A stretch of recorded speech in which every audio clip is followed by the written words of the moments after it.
같이 로마서 11장 32절 같이 한 절이니까 같이 봉독해 보도록 할게요. 시작. 하나님이 모든 사람을 순종하지 아니하는 가운데 가두어 두심은 모든 사람에게 긍휼을 베풀려 하심이로다. 아멘. 네, 오늘은 기독교 강요 20번째로 이제 율법에 대한 말씀입니다. 그래서 율법의 정죄 기능, 하나님의 은총을 더욱 아름답게 한다라는 제목으로 함께 말씀을 나누겠습니다. 네, 이렇게 뒤에 주로 앉아 있는 거 보니까 율법의 정죄를 받기 쉬운 성격을 가지신 것 같아요. 네, 그래서 율법의 정죄 기능에 대해서 좀 살펴보도록 하겠습니다. 네, 늘 그랬지만 우리 간단하게 지난 것 한 거 이제 좀 상기시키느라고 좀 중요한 말씀 좀 복습하고 가겠습니다. 네, 어거스틴이 기독교의 교훈, 규범이 무엇이냐라고 했을 때 언제나 겸손이라고 한 말씀을 우리의 마음에 늘 좀 두면 좋겠습니다. 기독교 신앙이 무엇인가? 무엇이 신앙생활 잘하는 것인가? 무엇이 우리의 신앙이 잘하는 것인가? 이런 모든 것의 척도를 겸손의 기준으로 보면 굉장히 정확합니다. 나 자신을 볼 때도 다른 사람을 볼 때도. 예를 들어서 누가 우리가 존경할 만하고 좀 우리가 따라갈 만한가? 그럼 이제 겸손을 보면서 이제 판단을 하면 되는 것이죠. 그래서 분별할 수 있는 기준도 되고 나를 향한 또 하나님의 뜻도 보게 되어지고 그렇습니다.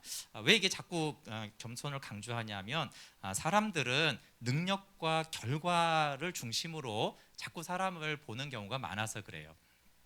근데 믿음의 선배들은 능력과 결과로 말하지 않았고 겸손으로 하나님과의 그 생명의 교제죠. 사실은 그중에 하나님과의 생명의 교제가 겸손으로 나타나기 때문에 그 사람이 몇 사람을 목양을 하든 전 세계적인 부흥을 일으키든 하나님과 어떤 교제를 가지고 겸손한가를 가지고 볼 때 분별을 할 수 있고, 그거는 이제 우리 자신도 마찬가지라는 것이에요. 막 기도 응답이 막 잘 되거나 좀 막 나를 통해서 어떤 일이 일어나 그런 기준으로 자꾸 이제 내 신앙생활을 점검하는 것이 아니라 겸손을 기준으로 하나님 앞에 설 때 그래도 우리 자신을 분별할 수 있는 아주 중요한 기준이 되고 척도가 되기 때문에 이게 너무 당연한 것 같지만 이런 말씀을 자꾸 반복하지 않으면 우리는 결과와 능력이나 인기도나 이런 것에 자꾸 우리는 판단 기준을 가지게 돼요. 그게 왜냐하면 세상의 기준은 그런 거잖아요, 그렇죠? 세상의 기준은 노벨상을 탔느냐,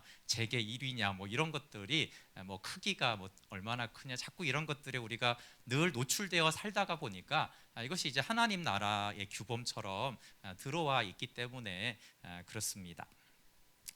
네, 두 번째는 이제 선에 대한 것이죠. 선을 위한 결심, 생각부터 과정과 성취까지 우리가 무엇을 했다라고 주장하는 것은 주의 공적을 빼앗는 것입니다. 그래서 은총을 강조하는 것은 의지를 제거하지 않습니다. 오히려 의지를 재건하죠. 의지를 온전히 자유케 해서 하나님을 향하게 하고 또 하나님이 기쁨을 주셔서 이 의지를 강하게 하셔서 계속적으로 은총의 지배를 받는 동안 신실하게 하나님의 뜻을 준행하게 합니다.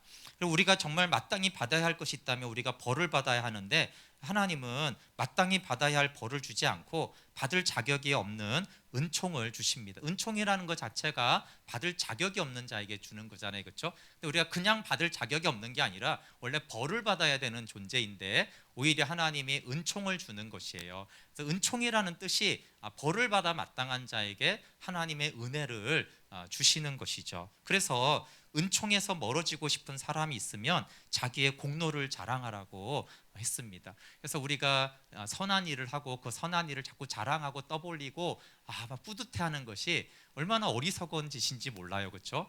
그렇게 할수록 하나님의 은총에서 점점 멀어지고 있고 그것은 곧 죄의 세력이 우리를 자꾸 다가오고 틈탄다라는 것을 뜻하기 때문입니다. 그래서 하나님이 약속하시고 또 행하라고 하신 것은 우리의 선택이나 본성으로 하는 것이 아니라 하나님 자신의 은총을 통해서 하시고 또 그 은총이 우리에게 약속되어 있습니다.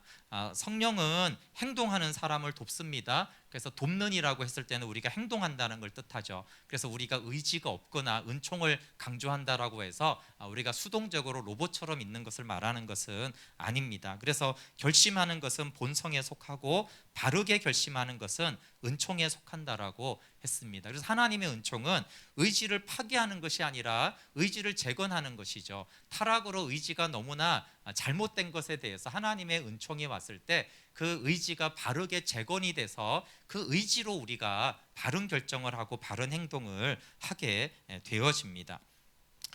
그런데 이렇게 100% 사실은 하나님의 역사이고 100% 우리가 순종하는 것이에요. 그런데 이것을 자꾸 이제 자유의지와 하나님의 은총을 혼합하려고 애쓰는 것 때문에 이 혼합은 은총을 부패시킵니다. 그래서 우리는 의지를 타고났으므로 한편으로 우리가 한 것이 맞습니다. 그래서 아까도 나의 등 뒤에서를 찬양하는 것은 일어나 걸어라. 근데 어떻게 해요? 내가 새 힘을 주겠다. 근데 일어나 걷는 건 우리죠. 근데 새 힘을 주시는 것은 하나님이세요. 그래서 새 힘을 주시는 하나님과 일어나 걷는 우리의 순종이 함께하는 것이에요. 그러나 어떻게 해서 일어나 걷게 되었느냐라고 질문을 할 때 주님이 첫 번째로 도와주셨고 두 번째는 내가 일어나서 이런 좋은 결과가 있었다라고 한다라면 그것은 은총을 부인하는 은총을 제거하는 말이라는 것이에요. 네. 사실 그것은 너무나 당연한 것이에요. 물에 빠져 죽어가는 사람 건져줬는데 어떻게 살아났냐 그러면 저 사람이 나를 살려줬어 이래야지, 저 사람이 들어와서 나를 건졌는데 내가 잘 따라갔다고 그래서 살아난 거라고, 내가 이래봬도 구조할 때 내가 잘 끌려왔다고 그걸 막 자랑하는 이상한 것이죠. 그것은 그 사람이 도와줬다라는 걸 말을 해도 그 사람이 베푼 은혜, 그것도 그냥이 아니라 정말 목숨을 던져서 건져준 그것을 깎아내려는 행위고 결국은 아무것도 남지 않는 것이기 때문에, 그래서 누가 그렇게 했냐, 어떻게 이렇게 아름다운 열매가 있었냐라고 했을 때 그것은 전적인 주님의 은혜였다라고, 주님이 나에게 힘을 주셨다라고 말하는 것이 합당하다라는 것이에요. 그래서 자꾸 하나님의 은총이 먼저이긴 하지만 두 번째 자리는 내가 열심히 했다라고 했을 때 은총이 사라져 가면서 거기에 이제 죄의 세력이 틈타서 우리가 교만하게 되어지고, 그래서 마치 하나님께 영광을 돌린 것 같지만 하나님 1등, 2등이 나라고 했을 때는 오히려 교만하게 되어져서 교만은 패망의 선봉이잖아요, 그렇죠? 그래서 오히려 멸망하게 되는 길로 들어간다라는 것이에요. 그래서 칼빈과 오거스틴이 계속 반복하는 것은 인간의 수동성을 말하는 것이 아니라고 그랬어요. 자꾸 내용을 보면 오해를 하는데, 여러분 칼빈과 오거스틴은 보통 평범한 사람들보다도 훨씬 의지가 강하고 대단한 일을 한 사람이에요. 여러분 500년 전 사람이 아니면 1500년 전 사람이 지금 이렇게 연구되고 얘기되고 있다는 것 자체가 대단한 의지력이 보통 있는 사람이죠. 여러분 지금 여기 지구에 살아있는 사람 중에 1500년 뒤에 이름이 계속적으로 온 전 세계에서 언급될 만한 사람이 얼마나 되겠어요? 지금 뭐 대단한 빌 게이츠나 뭐 스티븐 잡스나 이런 사람들이 1500년 뒤에 화제가 될까요? 모르는 일이에요, 그렇죠? 그러니까 지금 우리가 봤을 때, 야, 저 사람 진짜 의지가 대단해, 불굴의 사나이야, 이렇게 말하는 사람들보다 어거스틴과 칼빈은 훨씬 더 의지력이 강한 사람이고 훨씬 더 똑똑했고 이성을 최대한 사용했고 공부 엄청 했고요. 그런 사람들이었어요. 그러니까 그들이 자꾸 은혜밖에 없다라고 말하는 것은 그냥 게으르고 될 때라 되라고 은혜니까 아무렇게 되겠지 이렇게 말하는 뜻이 절대 아닌 것이에요. 정말 분투를 하고 우리가 사도 바울을 알듯이 정말 목숨을 다해 헌신하고 수고하고 애썼지만 그런데 그것이 다 하나님의 은혜였다. 은혜가 아니면 아무것도 할 수가 없었다라고 말하는 것이에요. 그래서 의지를 제거하는 것이 아니라는 것이죠. 네, 만약에 이렇게 말했던 사도 바울이나 칼빈이나 오거스틴 사람들이 다 무능하고 공부도 안 하고 게으르고 그런 사람들이었다면 우리가 이제 그렇게 이해할 수 있죠. 은혜라는 것은 대충 사는 거야. 뭐 인생 복잡하게 해? 하나님의 은혜로 뭐가 다 되겠지. 그런 무책임한 그런 것이라고 얘기할 수 있겠지만, 그들이 어떤 삶을 살았는데도 왜 하나님의 은혜였다라고만 계속적으로 말하는지에 대해서 우리가 깊이 생각해 볼 필요가 있어요. 그러니까 우리는 은혜를 강조할 때 우리의 의지를 계속 강조해야 돼요. 은혜를 강조하는 말씀을 들으면서 그 은혜 안에서 나는 더 열심을 다해야겠다라고 하는 것이 정상적인 반응입니다. 그래서 한편으로 우리가 한 것이 맞다, 의지가 재건되는 것이다, 이렇게 말하는 것이고, 오히려 그들이 의지가 재건이 됐기 때문에, 그렇죠? 우리보다 더 열심히 사는 것이에요. 더 성실하게 사는 것이죠.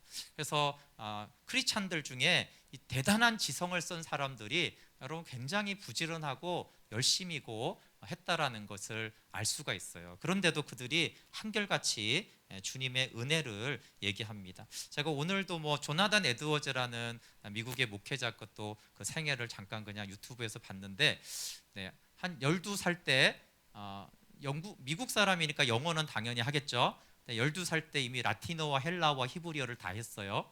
4개국어를 이미 12살 때 띄었고, 13세 때 예일대인가 하여튼 명문대학을 들어갑니다. 대단히 똑똑하잖아요, 그렇죠? 근데 그런 사람들이 다 얘기하는 건 전적인 하나님의 은혜라는 거예요. 엄청 부지런히 살았어요. 하루에 13시간씩 꼬박꼬박 성경 연구를 했어요. 13시간씩. 대단한 석학이죠.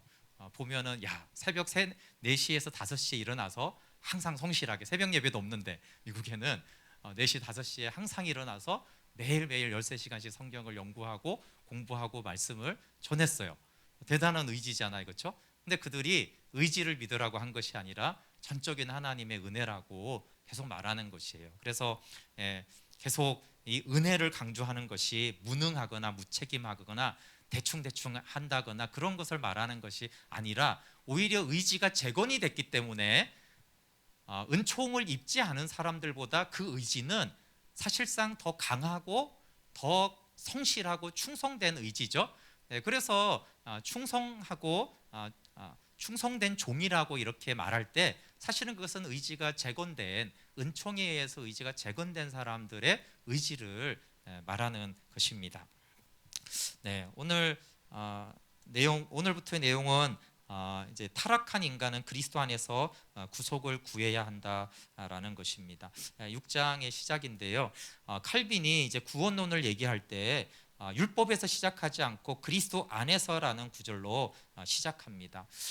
많은 경우에 이제 복음을 얘기할 때 율법을 먼저 설명하고, 율법이 구원을 못하기 때문에 그리스도가 이렇게 있다라고 하는데, 칼빈은 구속을 말할 때 율법 이전에 먼저 그리스도 안에서라는 걸 강조합니다. 그러니까 우리가 제목을 만약에 책을 붙인다면 율법과 복음 이렇게 붙일 건지 복음과 율법 이렇게 붙일 건가라 해서 복음과 율법이라는 거예요. 왜냐하면 그리스도를 뺀 율법은 헛된 것이기 때문에 의미가 없다라는 것이에요. 그래서 그리스도가 먼저 선포되고 그리스도 안에서 율법의 의미가 있는 것이에요. 그래서 그리스도의 관점으로 율법을 보는 것이 옳다라는 것이죠. 근데 이것은 우리 신앙생활에도 마찬가지예요.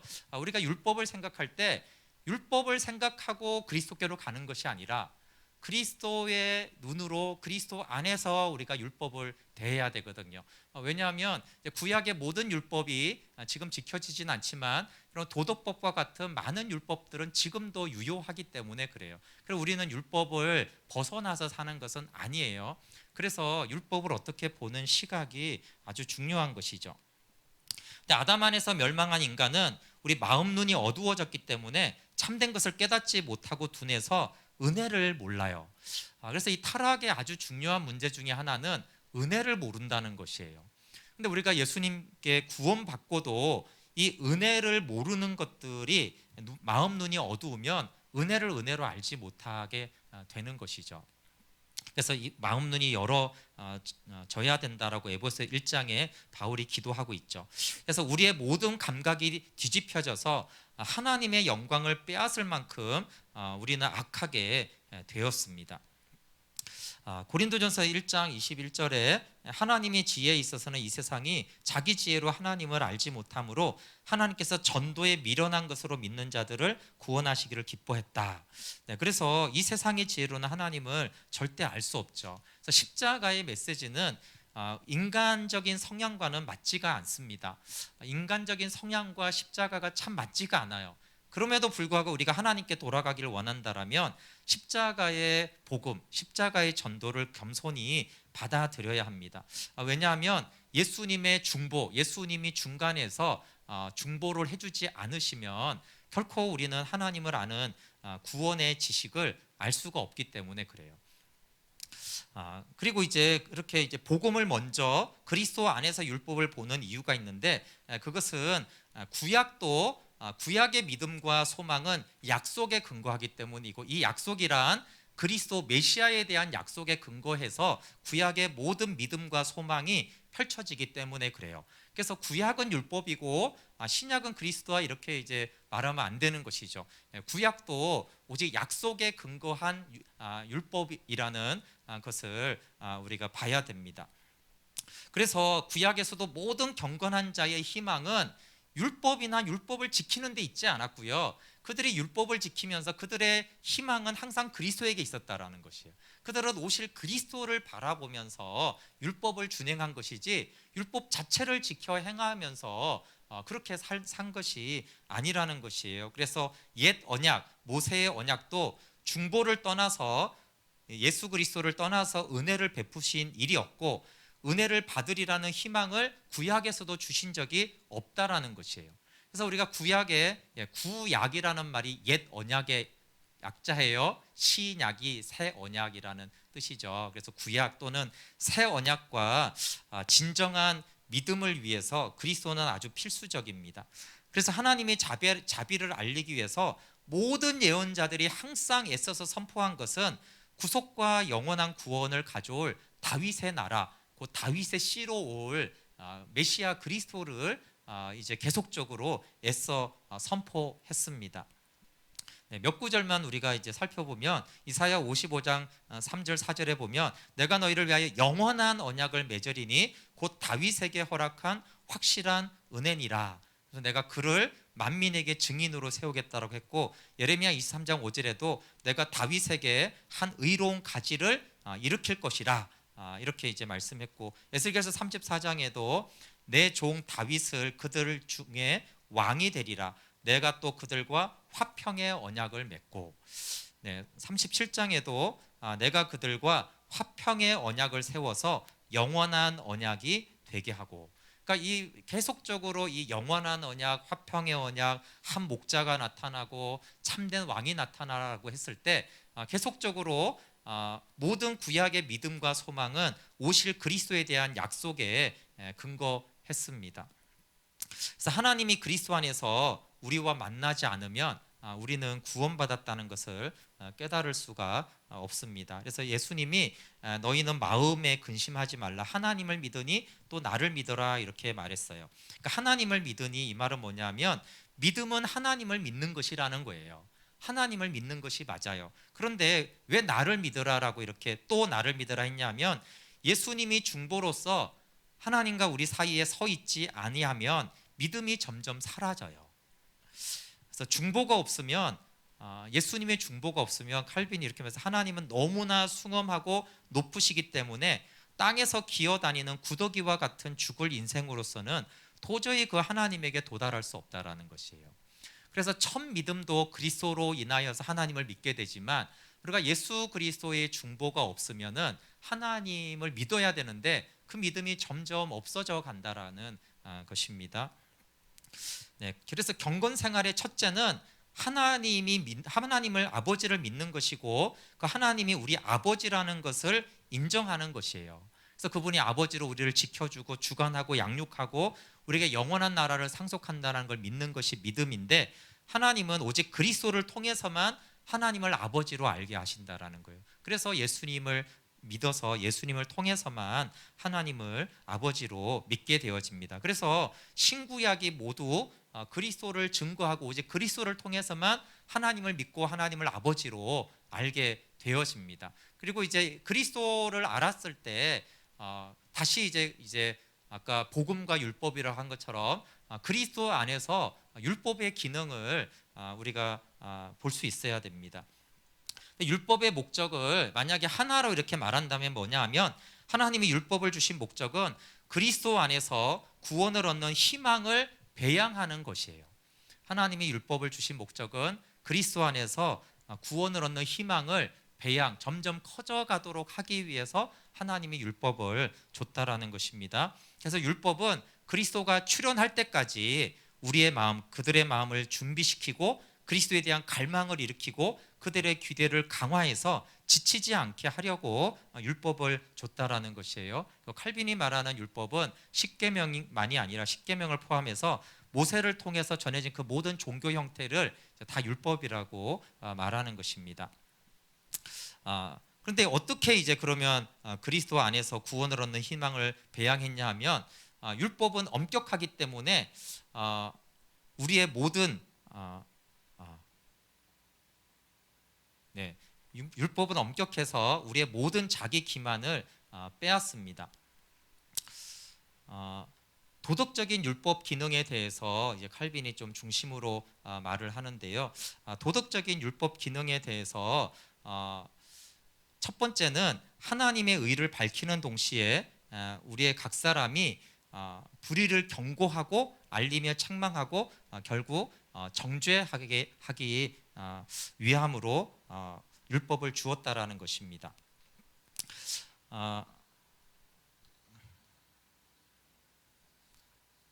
순서가 좀 바뀌었네요.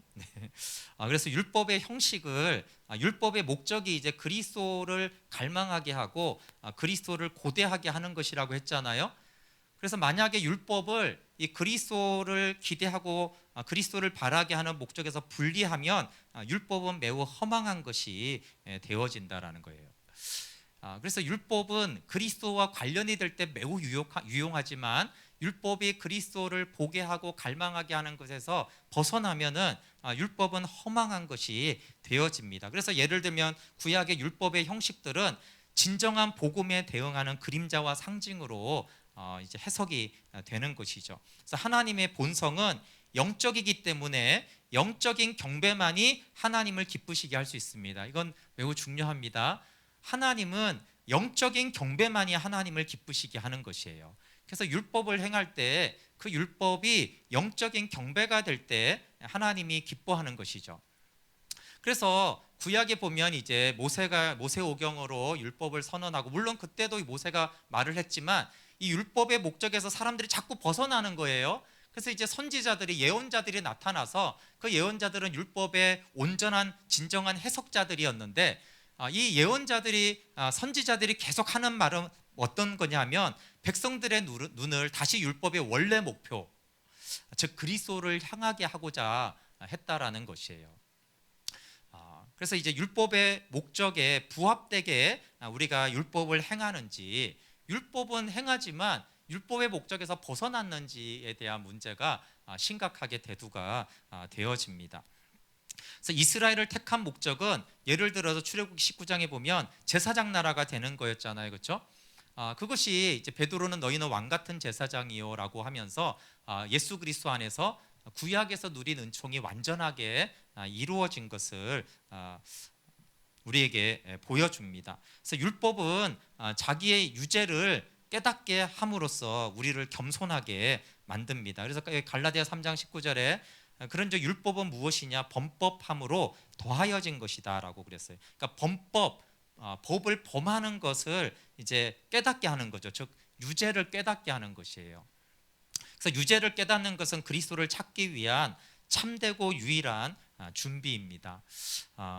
이것이 이제 좀 우리가 아까 별로 좋아하지 않는 거죠. 그리스도를 찾기 위한 참되고 유일한 준비가 가난한 마음인데, 그 가난한 마음과 연결되는 것은 내가 유죄라는 것을 깨닫는 거라는 것이에요. 그래서 바울은 율법을 행함으로써 그 공로로 의를 얻는 듯이 말하는 악한 교사들과 논쟁할 때는 그들의 오류를 논박하기 위해서 율법을 좁은 의미로 해석했어요. 그러니까 율법을 대하는 신약에 또 바울의 두 가지 관점이 있다라는 것이에요. 어떨 때 율법을 굉장히 부정적으로 아니면 좁은 의미로 이렇게 말을 했냐면은 공로주의가 나올 때마다 바울은 굉장히 율법에 대해서 부정적으로 얘기했어요.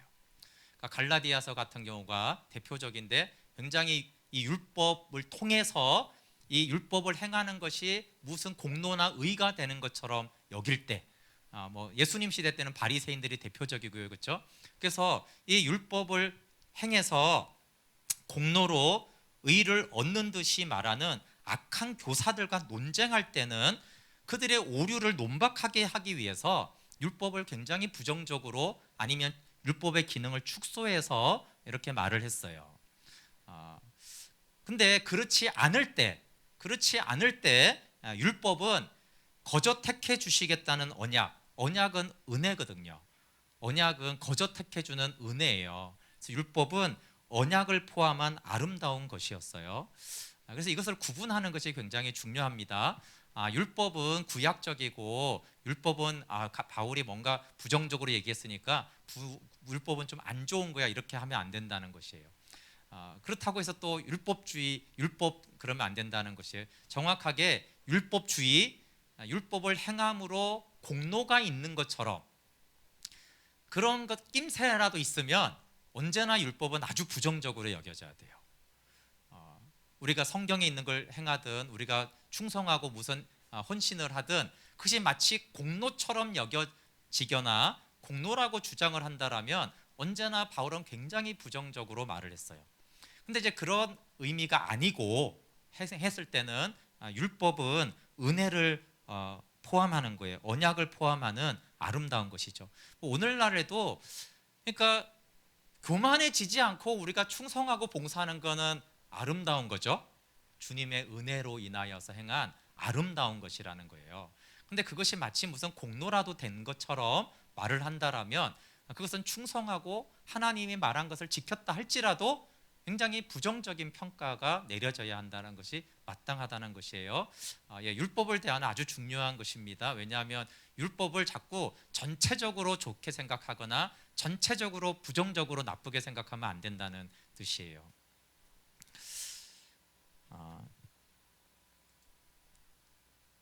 율법은 우리를 변명할 수 없게 만들어서 절망 상태에 빠뜨립니다. 근데 이제 율법이 아름답다라고 했을 때 율법이 우리를 늘 기분 좋게 만드는 것은 아닙니다. 율법은 오히려 우리를 절망 상태에 빠뜨리죠. 우리가 자기의 죄를 알고 용서를 구하게 되기 위해서는 그냥도 양심이 있지만 도덕적인 율법을 배울 때 변명할 여지가 더욱 없어져요. 그래서 율법의 교훈은 인간의 능력을 훨씬 초월하죠. 율법이 인간의 양심과 인간이 가진 도덕성하고 반대되지 않습니다. 다만 율법은 인간의 도덕과 양심보다 더 높아요. 훨씬 더 수준이. 그래서 능가하고 초월하죠. 그래서 그 약속이 굉장히 좋기 때문에 사람들은 우리가 저 율법이 약속한 복에 이르지 못하는구나라고 해서 우리의 불행을 잘 알게 돼요. 율법을 우리가 공부하고 율법에 약속된 축복들을 봤을 때 우리가 정상적으로 하나님이 주시는 복에 이르지 못하고 있구나라는 것을 알게 되고 동시에 우리가 율법을 지킬 수가 없기 때문에 구원받을 소망이 없어졌으므로 나는 확실히 죽으리라는 위협을 우리가 느끼게 되죠. 그래서 우리가 율법만 볼 때는 우리는 낙심하며 당황하여서 절망할 수밖에 없어요. 왜냐하면 율법은 정죄와 저주의 결론밖에 나지 않기 때문에 그렇습니다. 그런데 이제 중요한 것은 복음에 나타난 인애로 인하여서 우리는 율법이 약속하는 혜택을 받습니다. 복음으로 인하여서 우리는 율법의 혜택을 받게 되는 것이에요. 그래서 율법이 여전히 중요한 것입니다. 그래서 주께서는 우리의 불완전한 복종을 물리치시지 않고 도리어 부족한 것을 보충해 주시어 완전히 만드시면서 마치 우리가 조건을 이행한 듯이 율법이 약속하는 혜택들을 받게 만드신다. 그래서 복음의 은혜, 복음의 자비를 아는 사람들은 율법이 약속한 그 혜택을 받게 돼요. 근데 어떻게 받게 되냐면 우리는 부족하게 했는데 하나님이 은혜로 채워주셔서 율법에 약속한 그 은혜들을, 혜택들을 우리로 하여금 받게 합니다. 그래서 이 절망 가운데 하나님의 자비를 보게 되고, 그 자비가 있을 때 우리는 오히려 율법의 혜택, 율법이 약속한 행복이 우리의 것이 된다라는 것을 복음 안에서 알게 됩니다. 네, 율법은 엄격하기 때문에 우리의 모든 자기 기만을 빼앗습니다. 절망 같은 뜻이지만 세분화해서 계속 칼빈이 말하는데요. 율법의 도덕적 율법의 첫째 기능은 하나님의 의를 밝히는 동시에 우리 각 사람의 불의를 경고하며 알리고 책망해서 결국 우리를 정죄합니다. 그래서 율법은 그래서 하나님의 의를 높이고 우리를 계속적으로 정죄하죠. 근데 왜 이제 율법이 이렇게 우리를 책망하고 경고하고 정죄를 하냐 하면은 사람의 이기심, 이 자기의, 사람은 다 눈이 어둡고 정신이 마비되었기 때문에 자기의 무력함과 불결함을 알고 자백하지 않을 수 없게 만들어야 한다. 이렇게 칼빈이 좀 이렇게 굉장히 세게 말해줘. 자기의 무력과 불결함을 자기 입으로 자백하지 않을 수 없도록 인간은 만들어야지 겨우 인정을 할 정도로 너무 이 정신이, 이기심에 눈이 멀어 마비가 되어 있다라는 것이에요. 그래서 자기의 허무함을 분명히 믿게 되지 않으면 사람은 자기의 정신력에 대해서 미친 자신감을 가지고 있다고 그래요. 우리는 저는 자신감이 없는데요 라고 하는데, 칼빈은 아니다. 모든 죄인은 자신에 대한 미친 자신감을 가지고 있어서 자신의 정신력이 빈약하다는 것을 결코 인정하지 않는다라는 것이에요. 교만을 말하는 거죠. 그러나 자기의 능력과 율법의 어려움을 비교하게 되며, 근데 이 미친 자신감을 가지고 있는데 율법이 딱 이렇게 앞에 오는 거예요. 근데 율법이 너무 어렵거든요. 그래서 자신감을 갖고 있는, 나름 나는 그래도 착하고 나름 그래도 이런 거 하고 율법이 딱 비교가 되면은 자기의 허세가 다소간 꺾이는 것을 느낀다. 자기의 능력을 과대평가하더라도 이 무거운 율법을 지고는 숨이 가쁘고 비틀거리는 것을 곧 느끼며 결국은 넘어지며 지쳐버린다. 그래서 하나님이 이 무거운 율법을 자신을 과대평가하고 있는 자에게 일부러 지워준다라는 거예요. 그럼 이렇게 미친 자신감을 가지고 있다가도 처음에 숨이 가쁘다가 비틀거리다가 결국은 넘어져서 지쳐 넘어진다라는 것이에요. 근데 이 상태가 율법을 배운 사람이 자기의 눈을 어둡게 하던 그 교만을 탈피하는 과정이라는 거예요. 눈을 어둡게 하던 그 교만을 탈피하게 하기 위해서 하나님은 이 율법의 무거운 짐을 지워서 넘어지게 하는 것이죠. 마찬가지로 사람은 또 자만이라는 병에 걸려 있습니다. 그래서 사람들은 위선을 의라고 가장을 합니다. 그리고 가짜인 여러 가지 의로운 행위를 행하면서 하나님의 은총을 반역해요. 가짜로 행하는 여러 가지 행위를 마치 참된 의라고 말하는 것이 하나님의 은총을 반역한다라는 것이에요. 저 사람이 그래서 위선을 행하면서 가짜로 의로운 행위를 행하면서 자기를 의롭다라고 여기기 때문에 결국 의롭다고 여기면 은총이 필요 없거든요. 그게 곧 은총을 반역하는 행위라는 것이에요.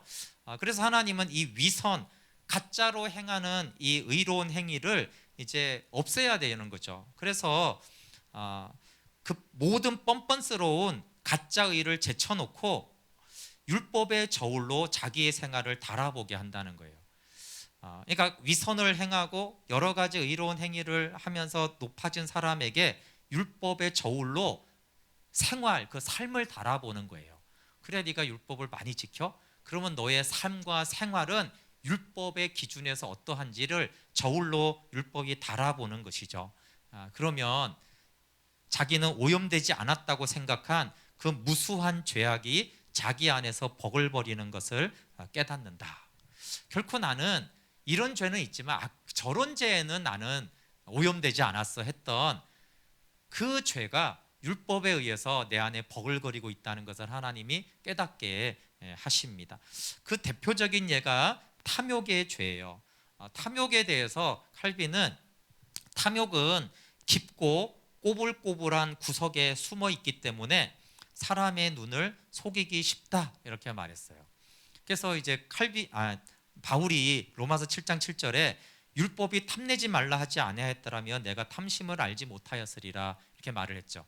율법을 사람의 기준으로 다 지켰다라고 했던 이 사도 바울도 율법이 아니었으면 자기 안에 탐심이 있었는지를 알지 못했다라는 것이에요. 그래서 율법이 탐심을 그 숨어 있는 굴에서 끄집어내지 않는다라면 그것은 가련한 인간을 아주 비밀히 죽여버리기 때문에 인간은 그 칼에 찔려 죽는 것을 느끼지도 못한다. 이제 칼빈이 탐심에 대해서 한 말이에요. 탐심이 너무 깊은 곳에서 숨어 있기 때문에 가련한 인간을 아주 비밀스럽게 죽여버린다는 거예요. 탐심이. 그래서 인간은 탐심의 칼에 찔려 죽는 것을 느끼지도 못하고 찔려 죽는다는 거예요. 그것이 이제 로마서 7장 7절에 탐심에 대해서 말했고 8절 이제 10절 가면 죄가 기회를 타서 계명으로 말미암아 내 속에서 온갖 탐심을 이루었나니, 탐심을 이렇게 이루잖아요, 그렇죠? 우리가 선한 일을 하려고 할 때 탐심을 이루잖아요. 근데 이 탐심이 칼빈은 아주 깊고 꼬불꼬불한 데 숨어둔다는 거예요. 우리가 아주 착한 일을 하고 복음을 전하고 선교를 하고 이렇게 할 때 탐심을 아주 그냥 이렇게 딱 보이게 이렇게 딱 붙이는 게 아니라 우리 마음이 아주 깊은 구석에 보이지 않는 그곳에 탐심을 집어 넣는다라는 거예요. 그런데 이 탐심이 칼이 되어서 우리의 영혼, 우리의 영을, 하나님과 연합되는 영을 사실상 죽이는 것이죠. 그래서 7장 10절에 생명에 이르게 할 그 계명이 내게 대하여 도리어 사망에 이르게 하는 것이 되었다라고 하는 것입니다. 그러면 절대로 우리가 이것을 알 수가 없냐? 아니라는 거예요. 율법이 그걸 알게 한다는 거예요. 근데 우리가 율법의 저울 앞에 우리의 삶을 달아보지 않으면 우리는 탐심을 알아챌 수가 없다는 것이에요.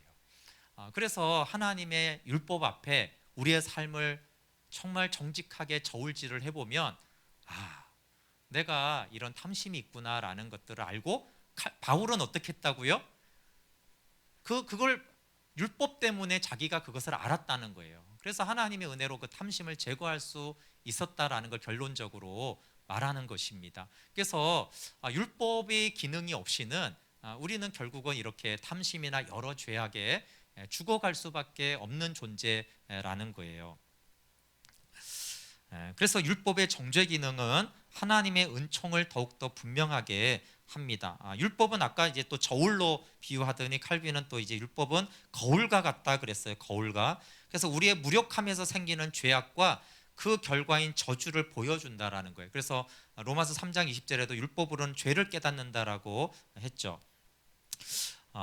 부패한 본성은 이 부패한 본성을 이렇게 말해요. 율법과 격렬하게 싸우며 그 징계를 받아도 결코 시정되지 않는다. 부패한 본성은 율법하고 싸워요. 그런데 안 되잖아요. 그래서 결국은 징계를 받아도 부패한 본성은 결코 시정되지 않기 때문에 원래는 구원을 주기로 계획된 율법이 이 부패한 본성 때문에 죄와 죽음의 원인으로 변하는 결과가 된다는 것이에요. 그러니까 원래 율법은 살게 하기 위해서 주는 것이죠. 근데 이 부패한 본성이 너무나도 율법과 싸우고 아무리 율법이 징계해도 변하지 않기 때문에 원래 구원을 주는 이 율법은 결국은 저주와 사망을 가져오는 율법이 되었다라는 것이에요. 그러니까 율법이 죄가 아닌 것이죠. 율법이 문제가 있는 것이 아니라 이 부패한 본성이 문제가 있는 것이에요. 그래서 율법이 잘못됐다 이렇게 하면 안 되고 그 율법을 통해서 부패한 본성을 봐야지 되고, 그 부패한 본성을 봤을 때 자만과 교만과 기만에서 이제 벗어나게 되는 것입니다. 그래서 율법이 하나님의 의를 더 분명하게 나타낼수록 반대로 우리의 죄를 더욱 폭로하는 것이에요. 그래서 하나님의 의를 나타내는 것과 우리의 죄를 폭로하는 것은 같은 의미예요. 또 반대도 있죠. 우리의 죄가 폭로될수록 하나님의 의는 더 강조되는 것이에요. 이것은 같이 나타나는 거라는 것이에요. 그래서 하나님의 의를 받다라고 했을 때 그 의미는 우리의 죄가 폭로되었다라는 뜻을 말합니다. 그래서 우리 하나님의 의를 본 자가 자기의 의를 주장할 수는 없는 거예요. 그것은 속은 것이죠. 하나님의 의를 본 사람, 십자가에 나타난 하나님의 의를 본 사람은 자기의 죄가 폭로된 사람이고, 동시에 자기의 죄가 폭로된 사람은 하나님의 의를 보게 되는 것입니다. 그러니까 율법은 이 두 가지를 계속 보여주는 거예요. 율법은 하나님의 의를 보여주고, 두 번째 우리의 죄를 폭로하는 기능을 율법이 하는 것입니다. 그래서 율법의 정죄 기능은 결코 율법을 공격하는 것이 아니라는 것이에요. 그래서 율법이 우리를 정죄하는 기능은 율법은 나쁘다 이렇게 말하는 것이 아니라는 것이에요. 도리어 하나님의 인애를 더욱 분명하게 칭송하게 합니다. 율법의 정죄 기능으로 인하여서 하나님의 은총이 더욱 고마우며 우리에게 은총을 주는 하나님의 자비가 더욱 아름답게 느껴집니다. 그래서 율법의 정죄 기능은 하나님의 은총을 대하는 우리의 태도와 마음을 다르게 하는 거죠. 제가 지난주 주일에는 은혜를 은혜로 아는 것에 대해서 잠깐 나눴잖아요, 그렇죠? 도대체 은혜를 어떻게 은혜로 아는가에 대해서 율법의 정죄 기능에 의해서 하나님의 은혜를 은혜로 알게 된다는 거예요. 근데 원래 인간의 부패한 본성은 은혜를 은혜로 알지를 못해요. 그래서 하나님을 믿어도 그 기능이 온전히 회복되지 않은 사람은 하나님의 은혜를 은혜로 알지 못해요. 원래 인간의 부패한 본성이 그랬었단 말이에요. 그런데 하나님은 하나님의 은혜를 은혜로 알게 해야 되는데 어떻게 그렇게 하냐 하면 율법의 정죄 기능이 그렇게 한다라는 것이에요. 그 율법이 정죄해서 우리의 부패한 본성이 드러나고 우리의 죄가 폭로가 될 때, 그때 어떻게 한다고요? 하나님의 은혜가 은혜로 보이기 시작하는 것이에요. 그러니까 이 율법의 정죄 기능으로 정죄당하지 않은 사람이 하나님은 은혜의 하나님이야라고 말할 때는 아직 하나님의 그 은혜를 은혜로 모르면서 은혜의 하나님이라고 말한다는 것이에요. 정말 율법의 정죄 기능으로 저주와 절망과 사망 가운데 거하게 될 때, 정말 내 안에 내가 알지 못했던 탐심을 비롯한 죄가 끄집어낼 때에서야 비로소 하나님의 은혜가 정말 은혜구나. 그래서 그 은혜가 어떻게 된다고요? 더 고맙고, 그렇죠? 하나님의 은총이 더욱 아름답게 느껴지는 것이에요. 네, 그렇기 때문에 율법의 정죄 기능은 율법을 공격하는 게 아니에요. 율법의 정죄 기능은 율법은 나쁘다 이런 얘기를 하는 것이 아닙니다. 율법이 오히려 은혜를 알게 하는 도구가 된다라는 것이에요. 그래서 아까 율법을 다 부정적으로 보면 안 된다라는 말을 한 것이에요. 공로를 주장할 때 율법은 철저하게 부정적으로 말해야 돼요. 그런데 율법이 너무나 좋은 기능을 하는 것은 은혜를 알게 하는데, 그 은혜를 알게 하는 것은 인간의 교만과 자만과 이 부패를 드러냄으로 인하여서 정죄 기능을 통해서 하나님의 은혜를 은혜로 알게 하는 것입니다. 마지막 내용은 율법의 정죄 기능은 하나님이 긍휼을 베풀기 위함이에요. 오늘 본문 한 번 더 읽어보고 말씀 마칠게요. 같이 읽어보겠습니다. 로마서 11장 32절 시작. 하나님이 모든 사람을 순종하지 아니하는 가운데 가두어 두심은 모든 사람에게 긍휼을 베풀려 하심이로다. 율법으로 순종하지 아니하는 가운데 모든 사람을 가두어 뒀어요. 율법의 정죄 기능이 우리를 꼼짝 못하게 가둬두죠. 어떻게? 감옥에, 정죄에, 저주에, 사망에. 근데 왜 그렇게 하냐면 모든 사람에게 긍휼을 베풀려고 하는 거예요. 그래서 율법의 정죄에서 가두어진 사람만이 하나님의 긍휼과 은혜를 알게 되기 때문에 그래요. 그런 사람에게 하나님의 긍휼이 임하는 것입니다. 그래서 그들이 자기의 힘에 대한 어리석은 견해를 버리고 자기는 다만 하나님의 손이 받들어 주시기 때문에 서 있다는 것을 깨달으며, 다 은혜를 깨닫는 거죠.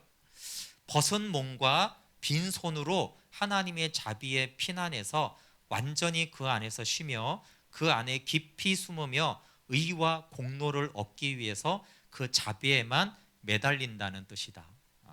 이 로마서 11장 32절의 뜻이 이런 뜻이라는 것이에요. 여기 가두어 율법의 정죄 기능에서 가두어졌기 때문에 하나님의 자비에 피하는데 어떻게 피해요? 벗은 몸과 빈손으로 피한다는 거예요. 예. 공로가 하나도 없는 채로 하나님에게 피하는 것을 말하는 것이죠. 나의 공로가 하나도 없는 상태, 벗은 몸과 빈손인 채로 하나님의 자비에 피한다는 것이에요. 그게 은혜죠. 그때서야 은혜를 아는 거죠. 근데 이제 그렇게 벗은 몸과 빈손으로 하나님의 자비에 피하는 자는 완전히 그 안에서 쉼을 가져요. 그때 안식이 오는 것이죠. 그래서 의와 공로를 얻기 위해서 그 자비에만 매달립니다. 자기가 의와 공로를 가지고 갔으면, 그렇죠? 하나님의 의와 공로만 구하지 않죠. 근데 벗은 몸과 빈손으로 갔기 때문에, 근데 우리는 의와 공로가 필요하단 말이에요, 그렇죠?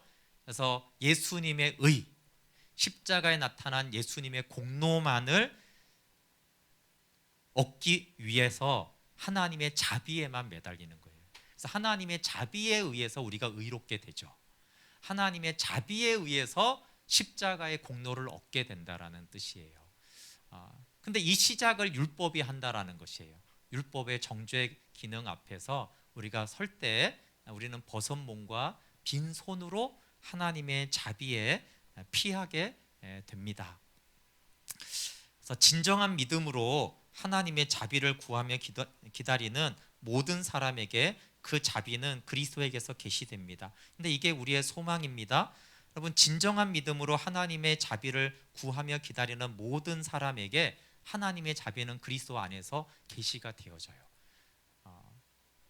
하나님의 진정한 자비를 구하는 자에게 하나님은 그 자비를 숨기지 않으십니다. 그래서 우리는 하나님의 자비를 구하면서 기다립니다.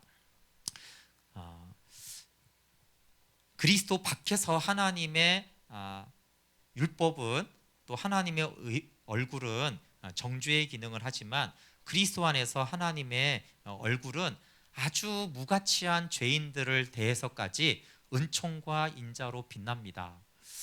네, 그리스도 안에서 하나님의 얼굴은 가장 가치 없는 죄인들에게까지도 은총과 인자로 빛나고 있기 때문에 그리스도 안에서 우리가 그 자비와 은혜를 알게 되는 것입니다. 네, 그래서 이 율법의 정확한 기능들을 우리가 좀 알면 좋겠습니다. 공로, 자기의, 내가 뭘 했어, 나도 뭘 했지, 이렇게 하는 것에서는 율법주의가 되기 때문에 바울은 굉장히 반격을 하는 거예요. 예수님도 그랬죠. 독사의 자식들아, 이런 것은 율법으로 무슨 공로를 얻게 하려고 할 때 그런 것이에요. 오히려 율법은 어떻게 한다고요? 공로와 의가 없음을 가르치고 있는데, 이상하게 인간들이, 또 유대인들이 그 율법으로 공로가 없어져야 되는 것인데 율법으로 자기 공로와 의화했단 말이에요. 그래서 이제 이것은 율법을 잘못 사용한 것이기 때문에 그 율법에, 잘못 사용한 율법에 대해서는 굉장히 부정적으로 말을 해요. 그렇지만 율법의 바른 기능대로 사용이 되어지는 율법의 정죄 기능 앞에 우리가 있을 때에야 우리의 교만이 탈피가 되고 하나님의 은혜를 은혜로 알게 돼서 오직 십자가 안에서 참된 안식을 얻게 하기 때문에 이 율법의 바른 기능은 굉장히 중요하다라는 것입니다. 그래서 신약이라고 해서 복음이지 율법은 아니야, 이렇게 하면 안 된다는 거예요. 율법이 바른 기능이 오히려 우리를 참된 복음으로 데려가기 때문에 복음의 관점에서, 복음 안에서 이 율법의 바른 기능 앞에 우리가 정직하게 서는 것이 매우 중요합니다. 네, 함께 우리 찬양하고 기도하겠습니다.